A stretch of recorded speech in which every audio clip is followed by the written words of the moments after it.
Oh, let's get it. Drippin' juice. Drippin' juice, nigga. ATM Mafia shit. Listen, choose on me, make a move on me. Guaranteed you make the news, homie. Carpenter had a tool on me. She get wetter than a pool on me. Couldn't wait to put the drool on me. In traffic with your bitch. Pushing out all the bricks. Nigga riding through the. Hey, hold on. Welcome to the motherfucking Trifling Podcast Show. What's good, everybody? Welcome back to another episode. Welcome back. Make sure y'all like, share, and subscribe to the podcast on YouTube. Go check us out on Instagram. Go look at the guys' films on TikTok, YouTube, Instagram, Patreon, Tubi.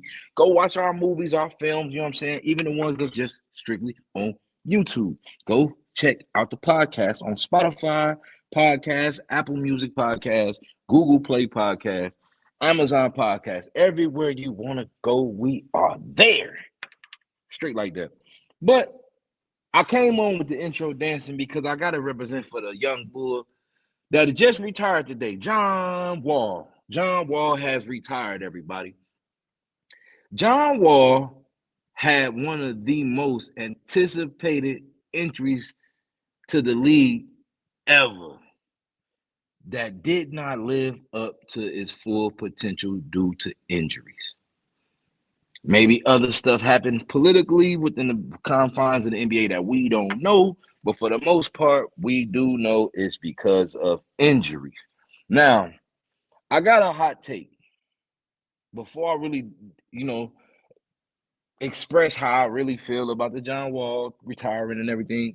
Because we don't have nothing knock on John. We ain't got nothing bad really to say about him, except that silly shit he said about LeBron and them being scared to play him, and then they got their ass busted. But we don't really got too much knock on John Wall. I'm gonna say this: John Wall is equivalent. Now listen to me. John Wall's career is low key equivalent to Kyrie Irving's. Now listen, I know everybody about to be like, "What are you talking about? What the fuck?" What I mean by that is the injury, the hype around them, the ability. The flaw within John Wall's career is that his game was based on his athleticism too much. Hear me out. He was similar to Russell Westbrook with the athleticism and explosiveness, hype up like Kyrie Irving coming in. He had that hype behind him, that machine behind him. And if Kyrie Irving depended on his athleticism as much as Wall depends on his athleticism, they would be comparable to each other, damn near identical. Because your best ability is your availability. So we know Kyrie, you know what I'm saying, he's been riddled with injuries throughout his career. But he has so much skill that even when he hurt, he still can put in work. You get what I'm saying? Now, John Wall's skill set is so athletically driven.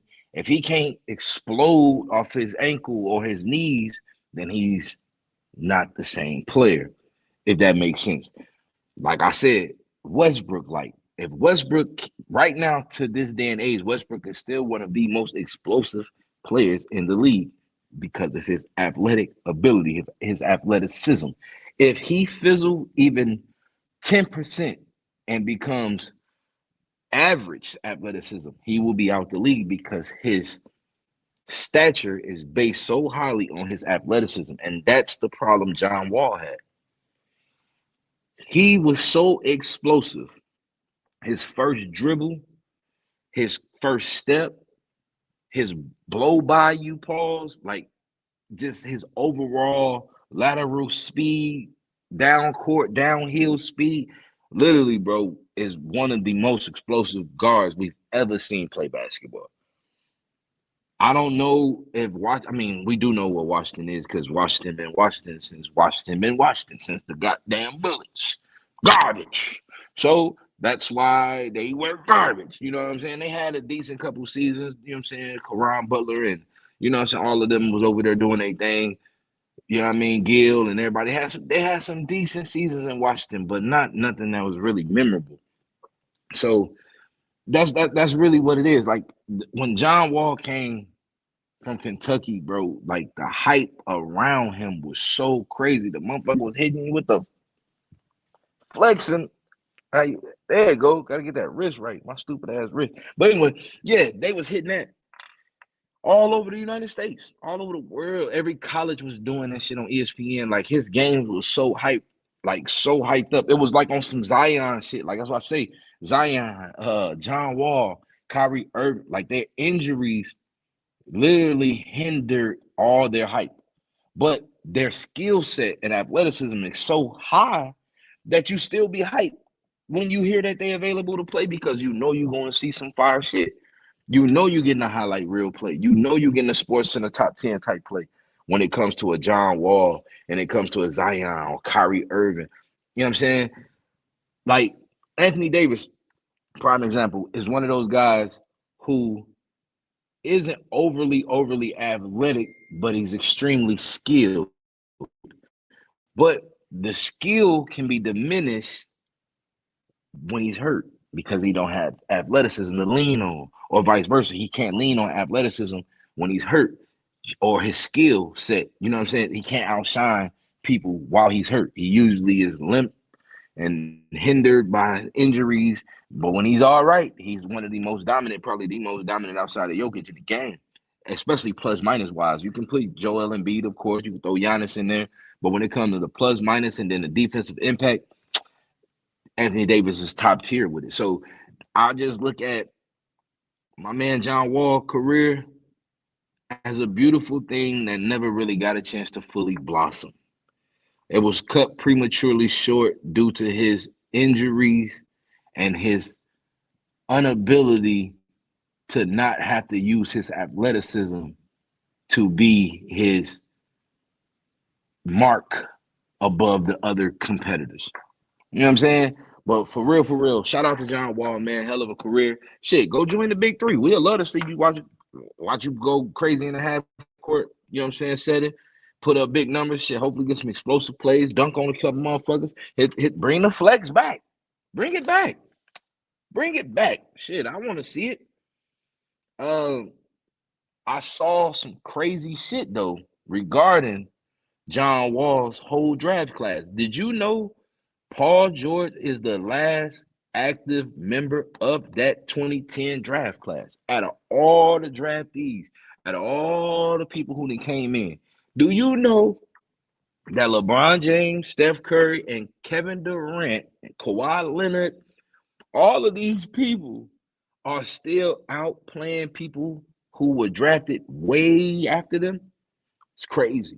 But that shows you the importance of taking care of yourself. That shows you the importance of handling your business. That shows you the importance of it all. Do you see how I got the circle so you can see the importance of it? The importance of it, brother. I'm changing the screens just so y'all can see the importance of shit. Anyway, yeah, you see how important when you minimize the screen, fuck me all up. Then you maximize it. Make me look real good again. Gray hair and shit, all that look good. Don't worry about it. I'll be lined up and shit. I'm doing this by choice. I'm trying to let all my shit grow in. You know what I'm saying? Trying to let all this shit grow all up in there. So that line can be all up in there. You know what I'm saying? But no, man. I'm just being real. I'm being 100 with y'all right now. Like the shit is baffling to see how many younger people can't sustain greatness as long as a lot of the elder people. That's even within the music industry. Like I said, we discussed yesterday, you know, the Fabio Foreign and Jim Jones discussing Nas, but then I had somebody in the comments like, who gives a fuck about a Nas? And I'm like, well, obviously people still give a fuck if he's been the topic of the conversation for the last 2 months from Jim Jones. I'm just saying.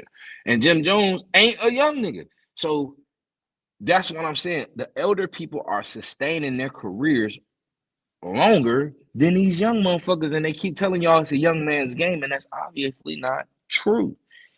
Even within the podcast world, you see the OGs, Gilly and Joe Budden and shit, Cam Newton, Gil's Arenas, Uncle Shay Shay, like all of the, Ryan Clark, Pivot, like everybody is OGs that's really running this space. Like you got your consonants and young niggas. I don't even know how old they are. They might be lying about their age. That's just how I feel. But you got the OGs really sustaining the importance of shit and elevating the game. It's like the young motherfuckers are not appreciating the opportunities. They are allowing the old comedians to come back. They are allowing the old rappers to drop new and better motherfucking albums and classic songs than the new motherfuckers who spending all their money trying to make a song or look like they making a song or wear stupid ass clothes to try to sell the song. And that's all you're doing is trying to sell. Just like the NBA players, they're trying to sell their image and brand with fashion and fingernail polish instead of selling it on the court with the production of their play.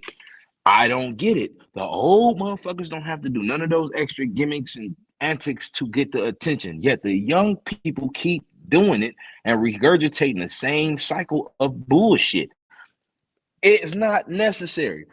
I don't care what Sally Hansen is offering you for the fingernail polish goddamn deal. It's not beneficial to your brand. It's beneficial to Sally Hansen, but it ain't beneficial to you. You actually losing fans that you think that aren't important. You have the trending fans that are there for the moment. The people who will be your fans forever, you are pushing to the wayside. Pay attention. The OGs are showing you how to do this. They're showing you how to gain new fans. When they said you couldn't, they said your core 500 fans in the music industry is probably what you're going to end with. You know what I'm saying? State to state, country to country. You're going to always be able to have a core 500. That's what they used to call it. I don't know what they call it now. Maybe it's a core 20,000 because everybody look like they're selling out arenas, but somehow everybody is back on taxes. I don't get it. I ain't going to be back on taxes. I don't give a fuck if I got to work a regular job. If I don't care what I got to do.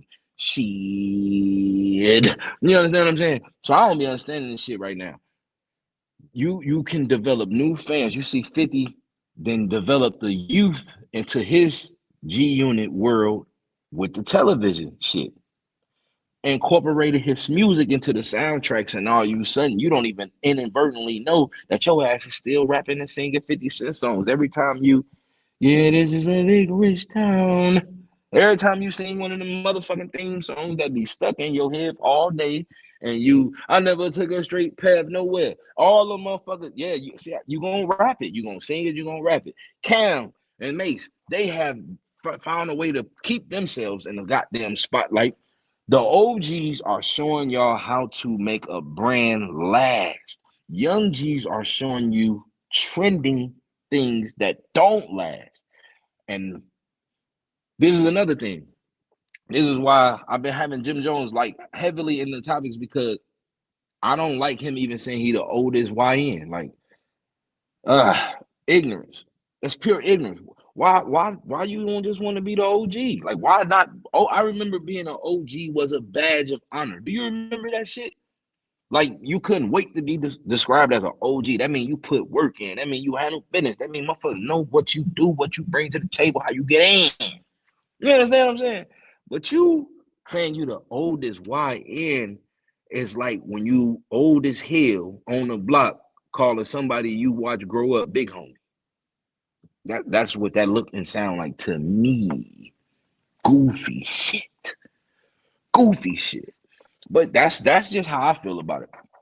But you know, it's not nothing, you know, that's goofy shit though. That's goofy shit to me.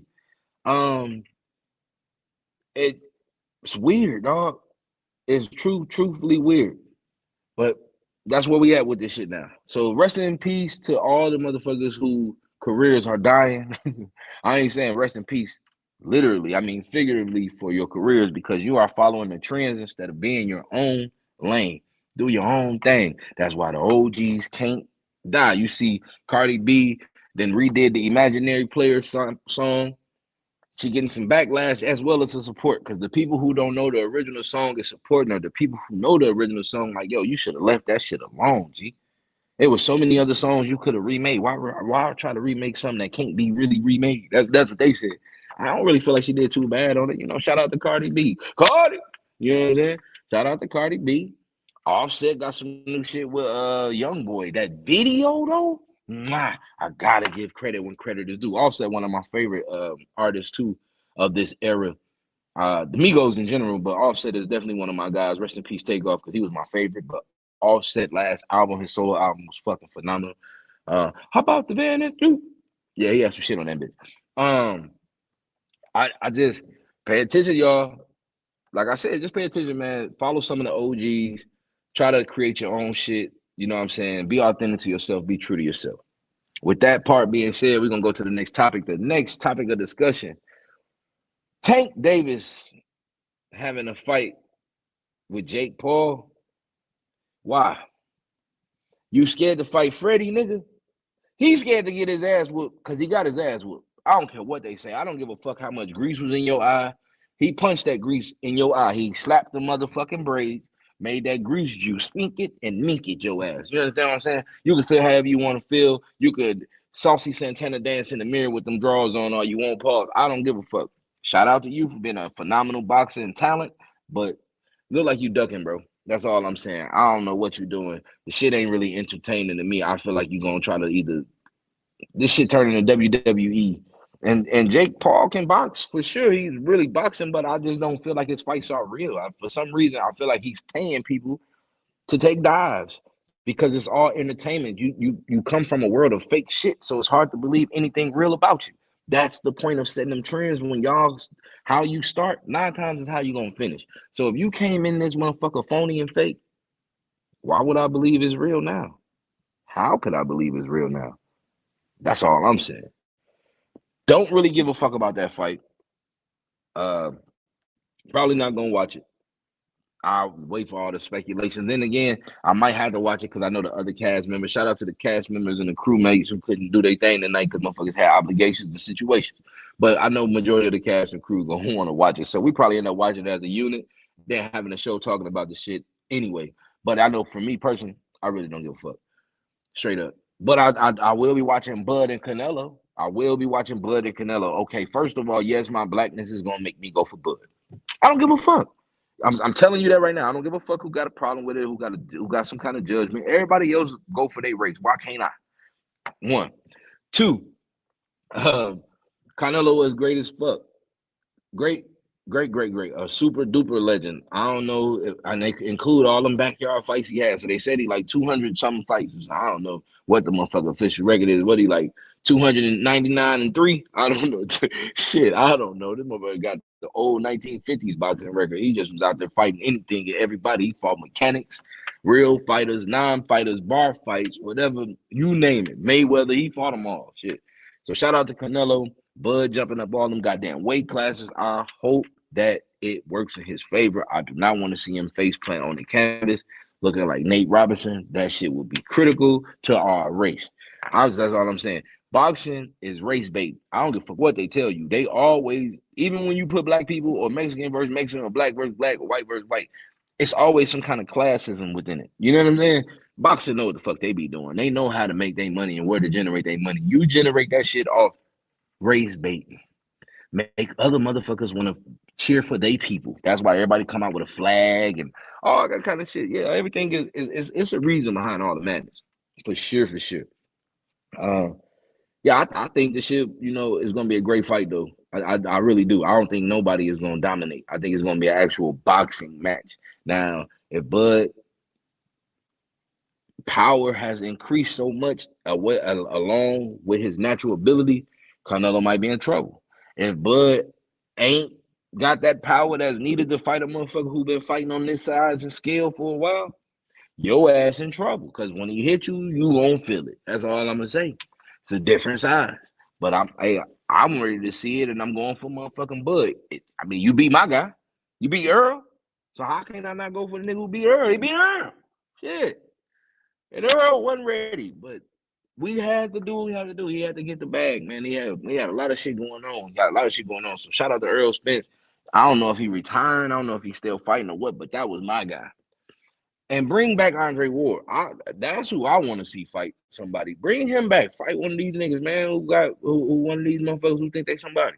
Who big dog and shit. Bring him back. What he say? He want Anthony Joshua? He'll whoop your ass, Anthony. And that's in boy, I put everything on Andre. Andre Ward beat shit out you. And I'm just telling you that right now. Leave him alone, Anthony. I don't give no fuck about you being tall. He gonna box you out around that motherfucking ring. He's too cool and too cold. Leave that alone. But if y'all set it up, I'm watching it. I'm watching it. I bet you that. I bet you that. I bet you I watch it. I bet you I watch that fight all the way. I'm talking about. That's how I'm gonna be watching. Face moving, all that. I fuck around being there sweating because you gonna think I'm fighting. That's how deep I'm gonna be into that motherfucking fight, Paul. You know what I'm saying? But what's going on with the coach? Why the fuck is Anthony Richardson being benched for Daniel Jones?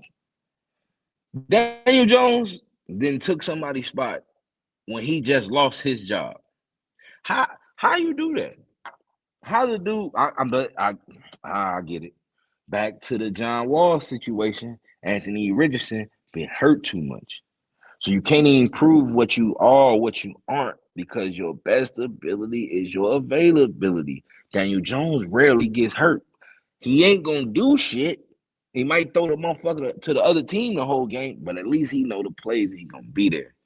I guess. Maybe that's a sense of security in the locker room that motherfuckers be needing to have. But it's definitely weird as hell to me because I'll be like, fuck no.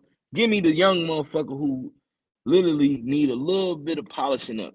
That's all he need. He needs somebody who believe in him and who got a system that's for him, not no system that ain't for him.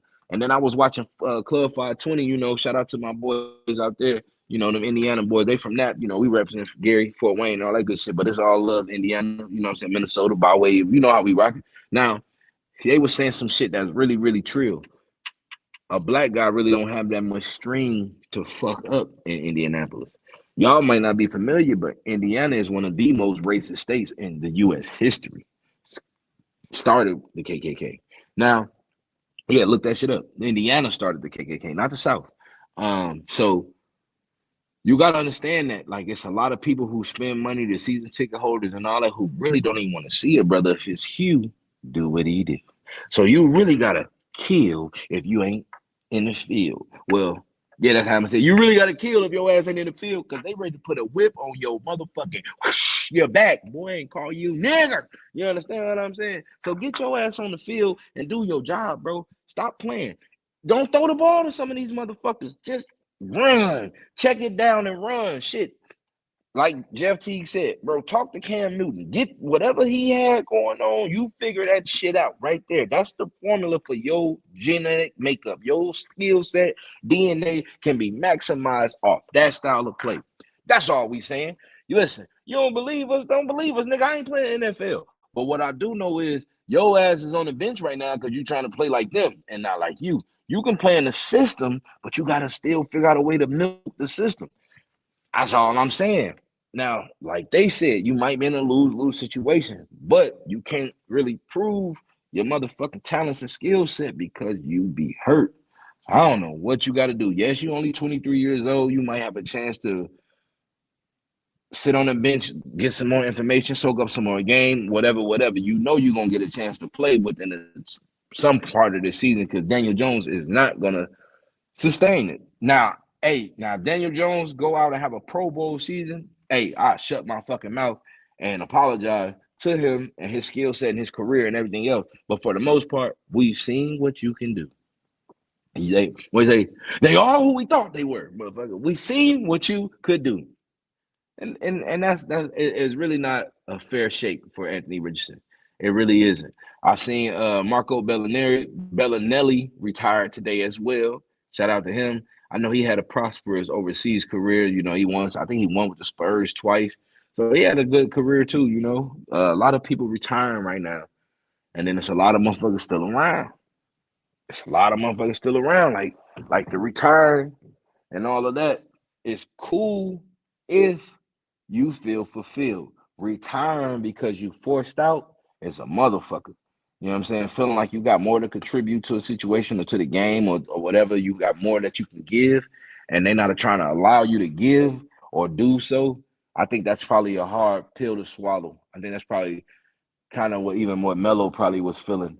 And shout out to Carmelo Anthony. Like, I think he was probably even Boogie Cousins. I think some of those guys were forced out for whatever reasons. They tried to make it seem like their style of play wasn't relevant no more, but now they're going back to that style of play. You see Jokic praised for exactly what Boogie Cousins was trying to bring to the league. Everything Jokic does, He might do it at a higher level and a higher scale, but Boogie Cousins and Jokic was synonymously the same. Like they was doing the same type of shit. You know what I'm saying? Um, we've seen some people just get phased out of sports. Colin Kaepernick, we've seen it. Like you can't really put a justification on their skill set or their game diminishment to why they wasn't playing no more. You know what I'm saying? Some people had health situations, some people had personal situations. Um, but it'd be a lot. Like I wonder if whatchamacallit come back to the league. Is Christian Wood coming back to the league? Because I don't really know his situation, but I know he was a decent big man in Houston. Then he came to the Lakers and he had a lot of family turmoil going on, so he never got a chance to maximize that potential. But I think he probably gonna be one of the ones that was phased out the league as well. And like it's just a lot of things that go into sports and business and politics and all that type of shit that goes under the table more than just the actual talent itself of the person. Um, that's just what I think though. I never played professional sports. You know what I mean? I've done my own shit on a professional scale, whether it was independently or signed some distribution deals or whatever the case may be. But I've never went to the mountaintop, so to speak. But I have been an observer of it, and I mean I'm a fan of the game and a student of the game. So been around all the best generations of this shit. You know what I'm saying? I'm 37 years old, so I got to see all the greats play really. Even Magic, you know what I'm saying, later on in the 90s and shit like that when he was playing and came back from his sickness. So got a chance to see a lot of shit. I got a chance to see a lot of players in person. You know what I'm saying, going to a lot of cheap ass Timberwolves games growing up, you know, because our hoops, so we was getting gifted tickets and shit because we was winners. We were winners. I was raw. I'm gonna put it out there again. Short, raw motherfucker. Short, raw motherfucker, raw. Most of the people around me was pretty raw too. It was some niggas colder than me that I hung out with. You know what I'm saying? A couple motherfuckers went to the league, went to college, all that good shit. Shout out to everybody. Everybody know how I feel about everybody who played. You know what I'm saying? In my era of basketball, you just got game, especially point guards. Like we wasn't privy to being able to go score. We had to do every fucking thing else, even though we had the ability to go score. That really wasn't the way the game was set up back then. You was really a distributor, a defender, what Cam called him, a game manager. A game manager was the 9 times out of 10 the point guards of the 90s, early 2000s. You was a game manager. Now the John Walls and the Kyries and the Iversons and all of those are the exceptions. Those Steph Curry, those are not game managers. Those are game breakers. They ain't giving your ass 10, 11 assists a game. They not even thinking about your funky ass. Get open on this fast break or get out the way. I got shit to do today. Buckets, buckets, buckets. Fuck it. That's their mentality. You know what I'm saying? But you got your Jay Kids, you got your Stocktons, you got your Steve Nash. He would go get a bucket, but he about to hit your ass with a dime in your spine. You understand what I'm saying? Andre Miller, Stephon Marbury, Mike Bibby, Damon Stoudemire. I could keep going now. That showed you the blueprint of how to play ball on the point guard, how to feed your offense, how to get your swingman involved off the fast break, how to get your shooter involved, how to get the ball to the post, hitting that high hand, so you ain't got to bring the ball low and get the motherfucking stolen. That's what the big men do today. That's fucking them up. All of them can't keep the ball high. They got to gather it low, and that's why they easy to defend. That's why Jokic is so hard to defend. Joel Embiid is so hard to defend. Even Karl Anthony Towns is kind of hard to defend. It just he shoot too many goddamn threes. That's another story though. Carl, all these guys who keep the ball high score at a high clip. Giannis, however, does bring the ball low, but he's so damn strong 9 times out of 10, he bringing it on the rip through and making you smack his arms and foul. You know what I'm saying? So you got to just pay attention to that shit. Like, I think that's a part of the game that ain't being taught enough right now. Everybody got working on they bag. Everybody talking about they got a bag, but motherfuckers can't even pass the ball. Motherfuckers can't even read defense. Motherfuckers can't even do actual just basketball IQ shit that comes from playing the game. Training is one thing. Playing is another thing. Like running pickup games and scrimmages and playing one-on-one with niggas and all that is a whole nother element of the game. Training with the cones and doing all them little step backs and shit, all that is cool to do but you're not doing it out of reaction from somebody. You're not doing it out of reaction. You're doing it because it's the train movement. You training the movement. You moving. You know what I'm saying? But it's just like actual hitting the pads and sparring. Hitting the pads is one you've been prepping all week for this way, but it did a motherfucker come in and be completely unorthodox, and now you can't spar with him because you only looking for this one ha ha ha ha. No, you gotta get up in that bitch, and that's what playing at the park, at the Y, at Lifetime, at all the motherfucking backyard functions, playing just in your driveway with your cousins and them. You gotta do all that shit on a regular. If you play ball, you gotta play ball. Even with football, you all that training shit is cool, but if you ain't motherfucking learn how to count to 10 and go to the right motherfucker and catch this motherfucking slant pass and hit that car, because that's out of bounds. You gotta hit somebody's car to be out of bounds. So that's street football. You gotta learn how to play. That's where the moves come from. That's where learning how to dodge motherfuckers come from. You understand what I'm saying? You have to learn all that come from playing tag, running at the playground all day. You have to learn how to just have natural movement and instincts to do certain shit.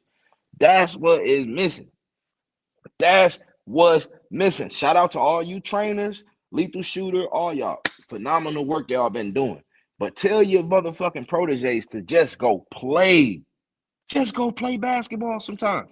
You ain't gotta do all that $500 training ass shit, bro. Just go out there and play. You can shoot on outside rim. You can shoot on a crate. You can shoot on bogus ass shit. As long as the ball got air in it to bounce, make it your spouse. That's all I'm saying. You have to live this shit. I remember, bro, we used to walk around with basketball shorts under the jeans. Motherfucker got a pair of shoes in a backpack. You might not even have no books in your backpack and you going to school, but you got hooping kit. You got hooping clothes. You never know. Motherfucker might get to talking crazy on the way to school and we bashing the rim. It's time to get it in. Fuck is you talking about? So y'all gotta live. Y'all don't live the game. Y'all don't live the game. Y'all love the game, but y'all don't live the game. Live the game. That's what we're gonna stick with. Live the motherfucking game. And then for all you up and coming artists, I'm finna put this out there. Old and young, by now, in this day and age, if you don't have your own studio set up to record on, you're not really trying to make it. Because I remember when niggas had to spend thousands and thousands and thousands, like real thousands, to have a small basic studio set up. Motherfucking a desk Mac computer back then, 2300. Motherfucker got about an M box with the motherfucking program. Then you gotta go get the microphone. All you had to buy all this shit individual. Now they got bundle packs where it's digital shit, Pro Tools, Digi Design, all this Avid, all this shit is digital. They got Band Lab, all this shit on your phone. Bro, come on, man. Stop calling. You shouldn't be having to call nobody for studio time. Now, if you want to go to a professional studio and work and record, that's one thing. But you shouldn't have to call nobody for studio time, my nigga. You should be paying for the mix and master. That's it. Pre-mix your shit. You can buy presets so your shit is already clean, crisp, and then you get it fine-tuned to where it sound like you how you like to be sounding. That's it.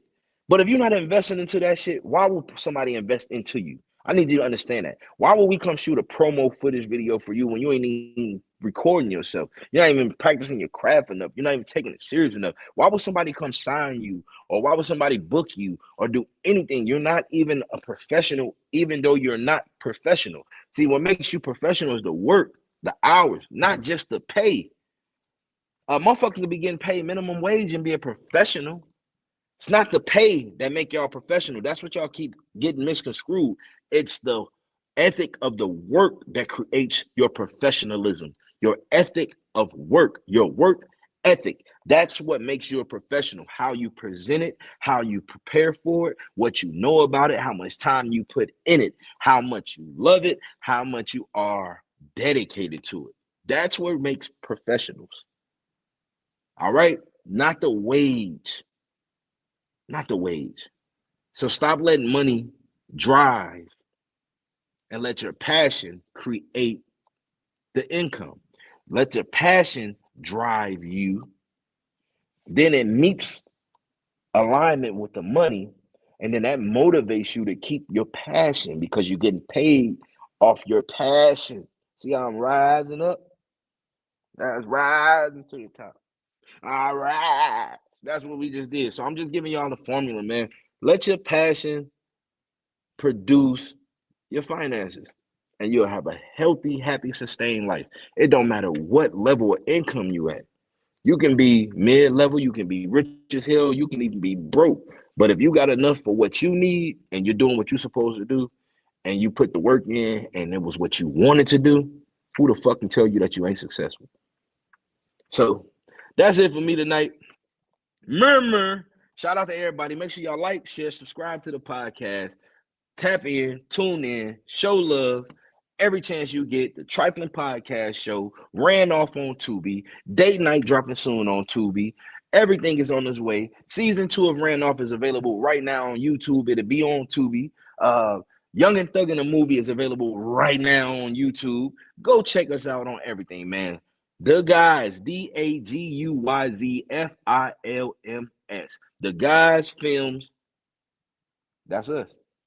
Tap in. Trifling Podcast. Signing out. Oh, let's get it. Drippin' juice. Drippin'